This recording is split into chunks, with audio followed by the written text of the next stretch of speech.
పొద్దున్న లేస్తే బీఆర్ఎస్ పార్టీలో ఉన్న బావమర్దికి బావకి కేటీఆర్ కి హరీష్ రావుకి ముఖ్యమంత్రి గారిని ఎట్లా బద్నాం చేయాలని ఆలోచన తప్ప వేరే ఆలోచనే లేదు. వీళ్ళు చెప్పే మాటల్లో వాస్తవం ఉందా అనంటే అసలు కనీసం వీళ్ళు అల్లే కథల్లో వీళ్ళు అల్లే మాటల్లో వీళ్ళు చెప్పే విషయాల్లో ఎటువంటి వాస్తవాలు ఉండే అని చెప్పి తెలుసు కూడా అదే తొంతు చీ తూ అని చెప్పి తెలంగాణ ప్రజలు వీళ్ళకి బుద్ధి చెప్పి ఓట్లు లేకుండా వీళ్ళకి నేలకేసి కొట్టినా కూడా అదే తంతు. మరి వీళ్ళది అమాయకత్వమా లేకపోతే మూర్ఖత్వమా అర్థం కాని పరిస్థితి. పొద్దున లేస్తే తెలంగాణ రాష్ట్రంలో ఏది జరిగినా ఏదేమున్నా కూడా దాన్ని ముఖ్యమంత్రి గారికి సంబంధం ఉన్నా సంబంధం లేకపోయినా శివ రాజకీయాలు చేసుకుంటూ ముఖ్యమంత్రి గారికి అంటగట్టే ప్రయత్నం చేస్తున్నారు. బిడ్డ కేసీఆర్, కేటీఆర్, హరీష్ రావు మీకోసం డబుల్ బెడ్రూమ్ ఇల్లు రెడీ అవుతుంది. తప్పనిసరిగా మీరు 10 ఏళ్లుగా తెలంగాణ ప్రజల నుంచి దోచుకుని అన్ని ఆధారాలతో సహా బయటికి వస్తాయి.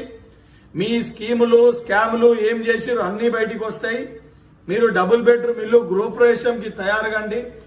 మీ యొక్క స్కాములు బయటికి రాకుండా ముఖ్యమంత్రి గారి పైన అడ్డగోలుగా మీరు మీకు సంబంధించిన పేడ్ బ్యాట్స్ తోటి ప్రచారం చేస్తే ఊరుకునే పరిస్థితి ఉండదు. కేటీఆర్, హరీష్ రావు ఖబర్దార్, ఇది మీకు హెచ్చరిక.